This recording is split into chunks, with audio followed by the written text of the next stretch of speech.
I'm trying to explain what's plausible and interesting about Carnap, not what's like obviously ridiculous. So let's open it up for just general discussion. I think it's natural to start. Like, Hartree, do you want to say anything else? No, am I muted now? No, we can hear you. Oh, okay. No, I don't need to say anything.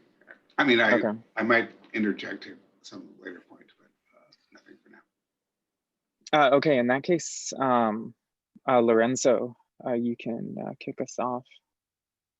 Yes, as long as my connection is not betraying me. Good. Yeah. So I had two quick questions for Eddie. The first one is, how do you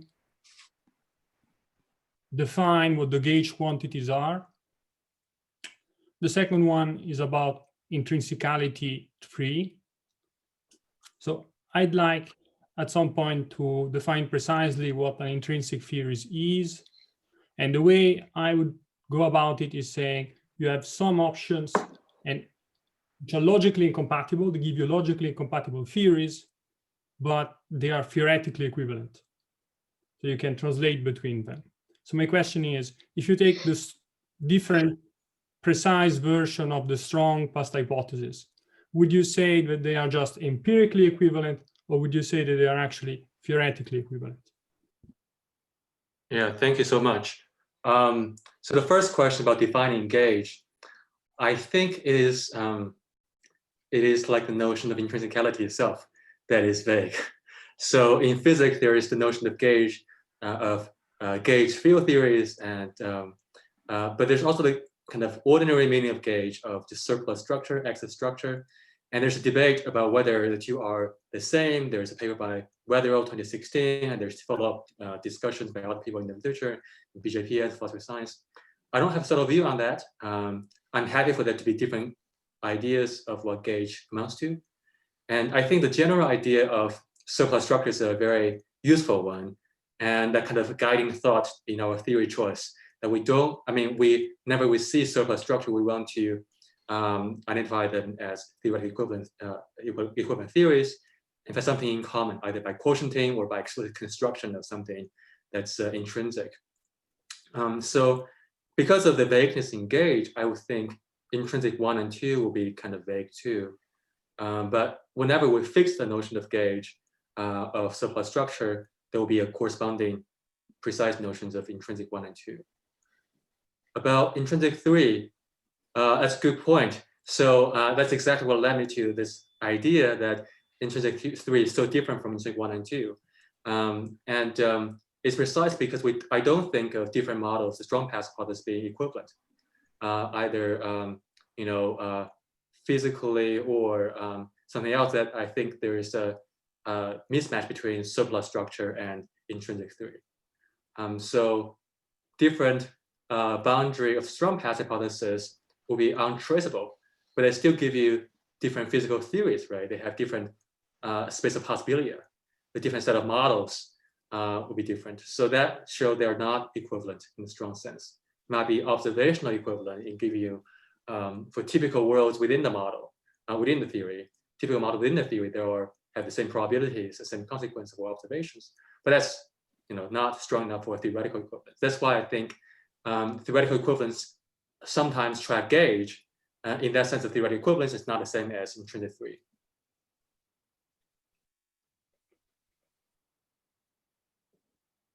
Maybe I can jump in on this same thing, because I was thinking about this stuff along Lorenzo's lines earlier too.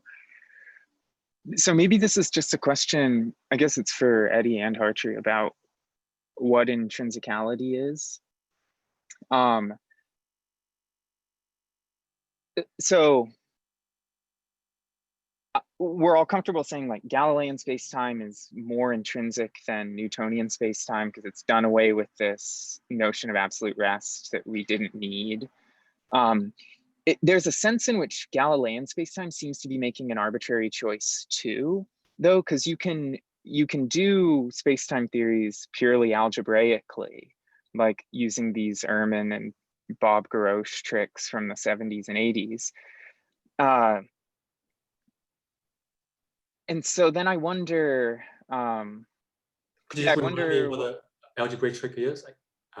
It's just, instead of doing the theories formulated on a smooth manifold with tensors on the manifold, you talk about the algebra of smooth scalar fields on the manifold. And from this, all of the geometric stuff is recoverable. But it seems like you've made a different choice there. When there is, unless, yeah, it seems like there is some choice that one makes at this point. And so I guess I lose track a little bit of. You mean the choice between either go space-time basic or algebra basic? Yeah, exactly. That choice itself is arbitrary in some sense.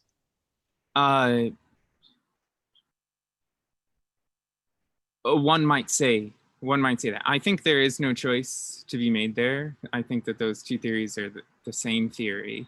But unless one endorses some kind of standard according to which those are the same theory, then it does seem like there is an arbitrary choice to be made there. So I guess the question is Galilean spacetime intrinsic? Like, is that an intrinsic theory? Harjit, would you like to go first? No, I'd like you to go first. Look, I mean,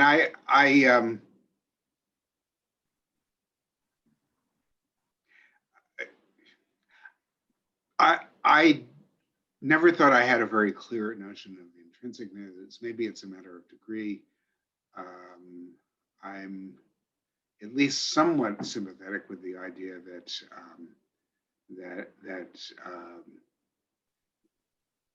theories that look inequivalent on their face or in some deep sense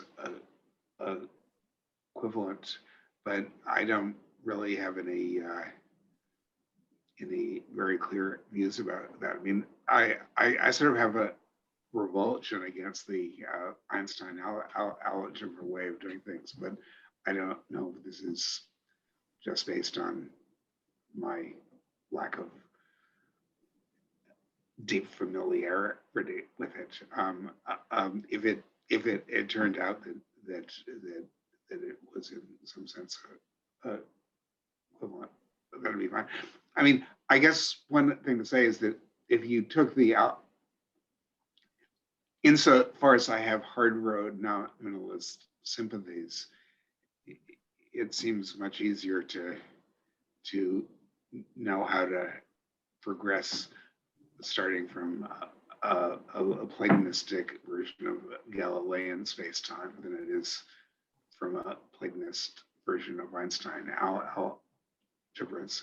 I mean, I don't know what a non-Platonist analog of Einstein algebras would be, but anyway.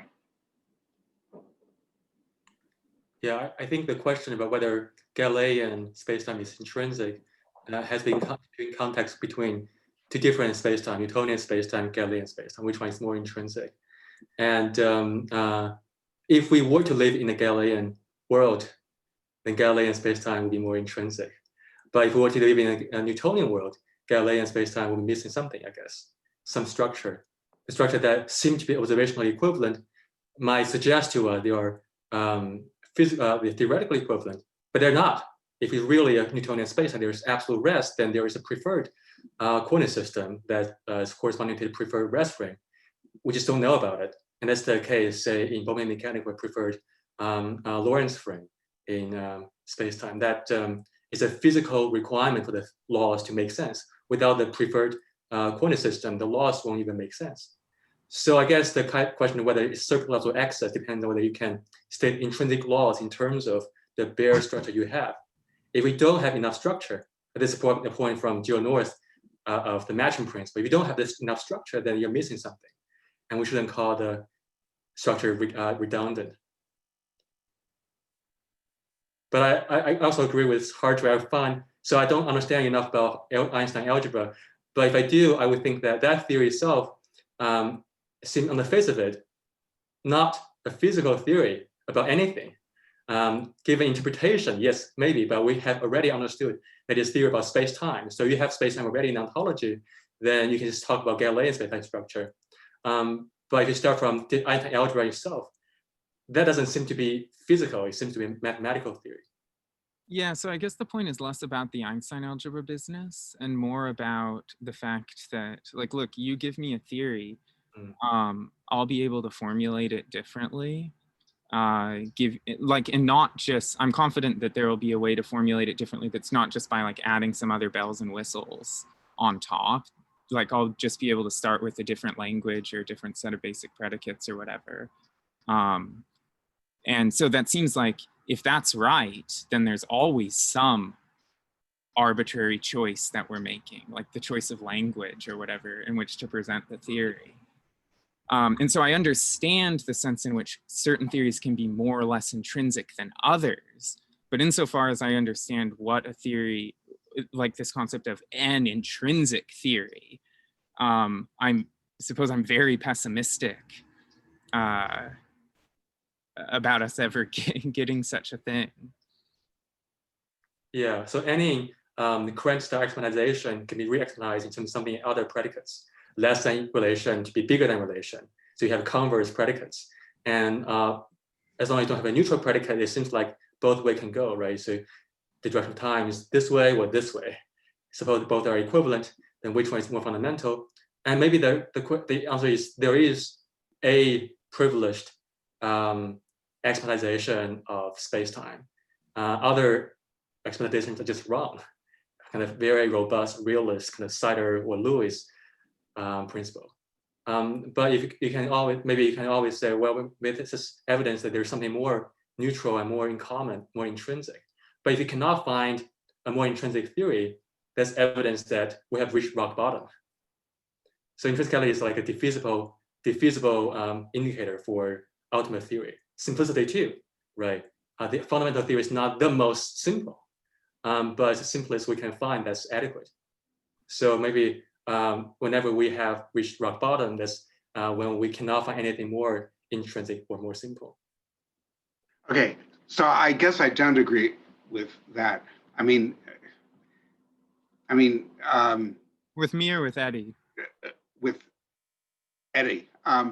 So I mean, insofar as the alternative theories are definitionally equivalent, I don't think you have to say, okay, one of them is the right one, unless we can find something more fundamental. So as far as definitional equivalence goes, I have no problem saying that they're really equivalent. But those kinds of choices are not going to disagree as to intrinsicness.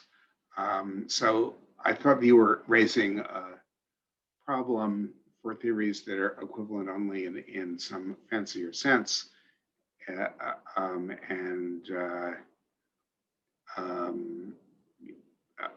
Because it's those for which there might be some issue with that in intrinsicness. Is that right? Yeah, I had other stuff in mind. I'm happy to move on to other things if folks want to. I guess one of the examples I had in mind, though, was geometry with points or geometry with lines. And those aren't definitionally equivalent. Right. Okay. Right. And so geometry with points intrinsic, you could do it with lines. In some geometries, right? Well, in all geometries? Everything. In every possible geometry, you can do duality between the two. I mean, I don't know a result like that, but pretty much every geometry that starts with the affine geometry and is built on top of that, you can. Actually, I have worried more about geometries with points versus geometries with sort of arbitrarily small,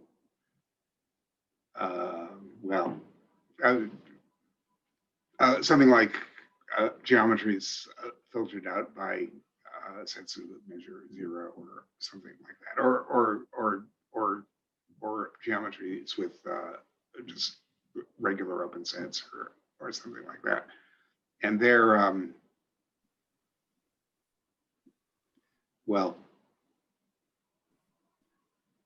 so it's like a prima facie case that they are different theories, but I've sort of not completely convinced that that is the right answer. But anyway, I don't have any very clear view about this as it's emerging. Yeah, this is helpful. Let's go, Lorenzo wants to jump in. Can I just make a comment? It's not a question, just a comment on what you said. I think your skepticism about our chances of defining intrinsicality are a little exaggerated, because the question is not whether a certain structure is intrinsic or not. So whether Galilean spacetime or Newtonian spacetime is intrinsic, but whether a certain theory is intrinsic. And I think there's a promising line, which is just to see whether what the theory says, you have maybe different coordinate systems, and you can translate between them. So they are logically incompatible, but they are equivalent. So which means that choosing one is representationally redundant because there are other choices which are equivalent. In the cases of choosing between logical connectives, the different choices are not logically incompatible. So the problem is not the same kind of scenario. I just wanted to say that, in my opinion, an approach along these lines will work eventually. We will define intrinsicality like this, but of course, we'll see what happens. Yeah, I suppose. I guess I agree with that in general. Like the maybe another way to say the kind of thing I was trying to say is like, unless one adopts some kind of very liberal standard of equivalence, like according to which points and lines theories are equivalent, then it seems like you're still going to have some lack of, or some arbitrary choice has to be made once you get down to the points theory to choose that one rather than the lines theory. Of course, you can just sidestep the decision by saying like, no, there's no legitimate choice to be made there. That's all I was trying to say.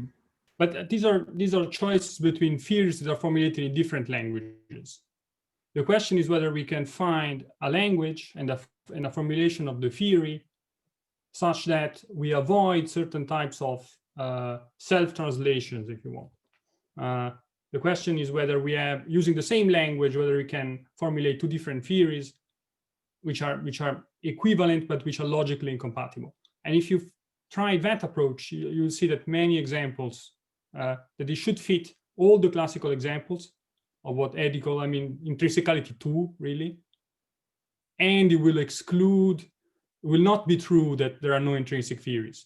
Because of course there are arbitrary choices, but they're not between incompatible options. They will be different languages. It's kind of difficult to picture here, but I'm just more optimistic than you are. This is helpful.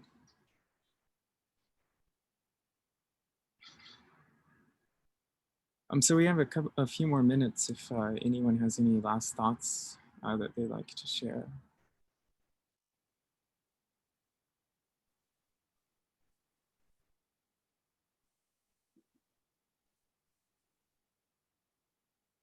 I have a question for Hartree.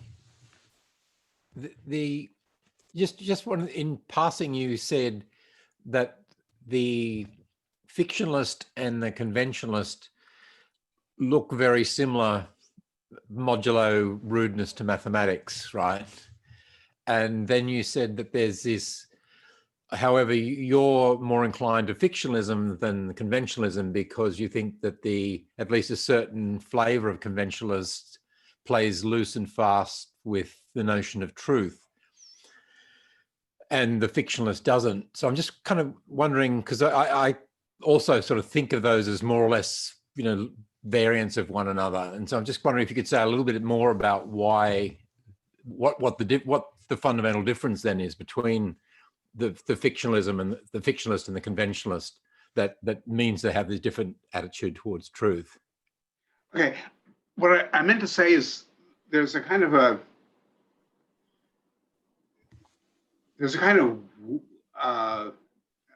maybe should we call it a weak construal of fictionalism, which I don't think involves a fast and loose notion of truth. Rather, it takes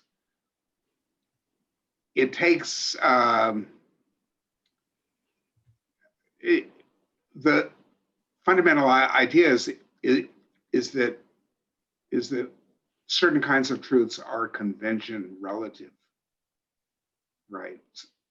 So there's a hidden kind of relativity which we don't in normal context we leave it implicit, but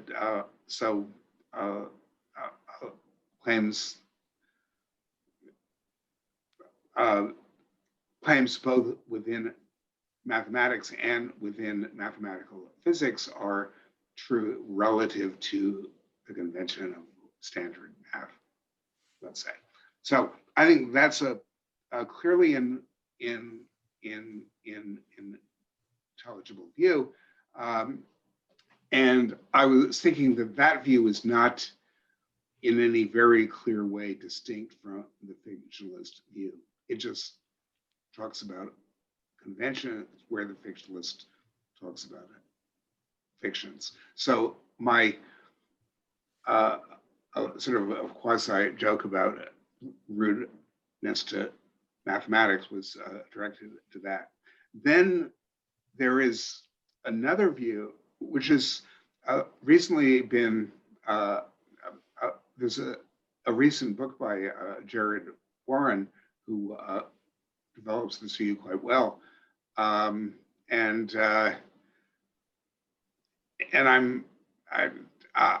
would really like to be sympathetic with it, but I feel that at bottom I don't fully understand it, and it's so one of the claims of it, which is not a claim of the view that I just mentioned, is that logic as well as math is merely true by convention. And it clearly understands truth by convention in some other sense than truth relative to a convention. At least, so at least the natural way of making sense of truth relative to a convention is that claims about what's true relative to a convention are not themselves a convention relative. Right. Yeah. But clearly, if you want to have logic is true by convention, you have to, at the very least, give up on that. And this is the view that I said, though I'd kind of like to believe it, I don't see how, because so I can perfectly well understand a view that says, look, our practices make certain claims true, but in doing that, it seems to me that I have to read the notion of truth in some sense other than a deflationary sense. And when I read it that in in such a sense, then it's not obvious to me why I'm authorized to make the inference from quote P unquote is true to P. So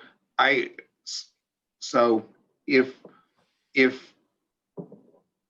excluded middle, if instances of excluded middle are true by convention, well, I can understand a stipulation about the notion of truth according to which that's okay.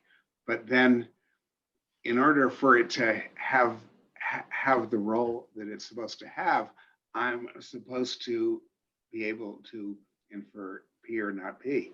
And of course, on a normal notion of truth, you can get from P or not P is true to P or not P, but I don't see why that is still authorized once you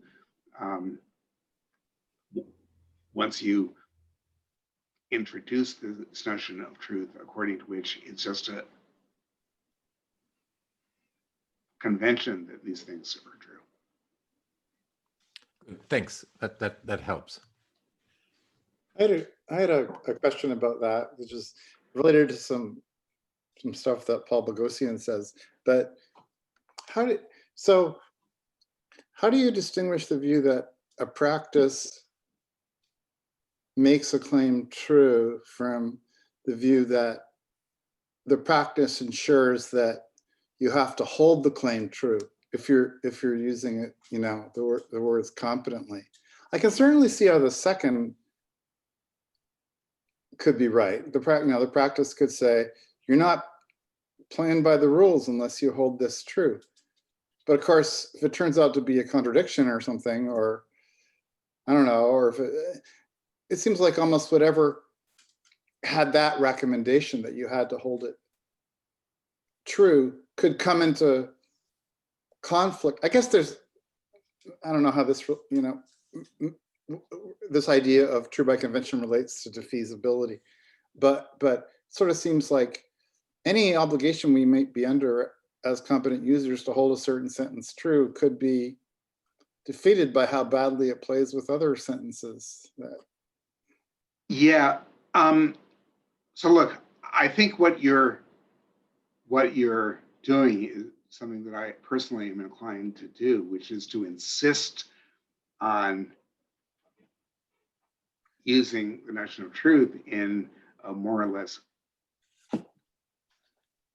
deflationary way, or at least a way under which the inference from quote P unquote is true to P is unquestionable.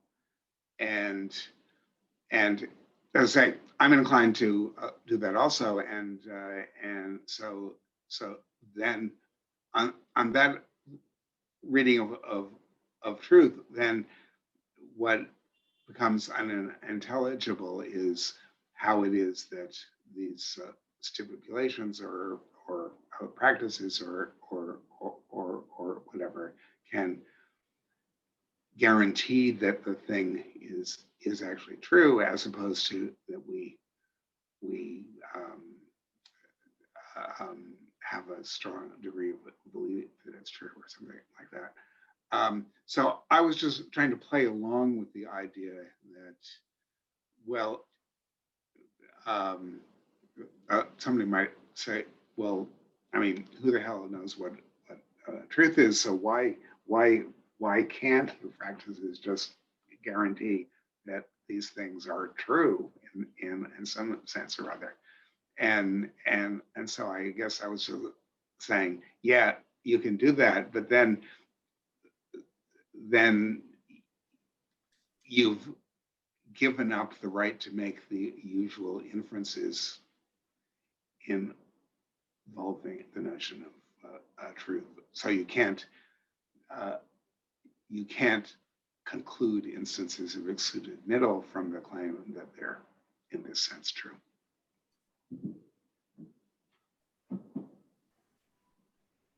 Okay, folks, I think that about wraps us up. So let me take a last opportunity to thank our speakers, Eddie and Mary and Vera and Mark and Steve.